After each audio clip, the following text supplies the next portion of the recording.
आपण पाहत आहात लोकधारा मराठी न्यूज, आवाज जनतेच्या हक्कासाठी।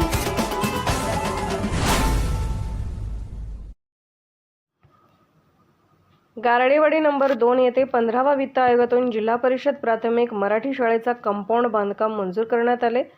यासाठी रक्कम रुपये 3 लाख मंजूर झालेले आहेत व मागासवर्गीय वस्तीमध्ये गटार बांधकाम करण्यासाठी 15व्या वित्त आयोगातून 5 लाख रुपये मंजूर झालेले आहेत। या दोन्ही कामाचे उद्घाटन सोन्याळगावचे लोकनियुक्त सरपंच बसवराज तेली यांनी केले। यावेळी उपसरपंच वतन गारडे, माजी उपसरपंच चिदानंद तेली, ग्रामपंचायत सदस्य नितीन शिंदे, ग्रामपंचायत सदस्य रफिक नदाब, ग्रामपंचायत सदस्य विजयकुमार बगली, ग्रामपंचायत सदस्य लकवा पुजारी, ग्रामपंचायत सदस्य सुमन कांबळे, ग्रामपंचायत सदस्य तिपुआ मेंदीगेरी, माजी सरपंच कलप्पा शिंगे, पापू केंगार, माजी सोसायटी संचालक संजू मुचंडे, माजी ग्रामपंचायत सदस्य काडसिद्ध कराजणकी, ग्रामसेवक चिगदुळे, अनाप्पा बिरादार, शाळेचे मुख्याध्यापक अजय ठाकरे सर, अंगणवाडी सेविका व ग्रामस्थ उपस्थित होते।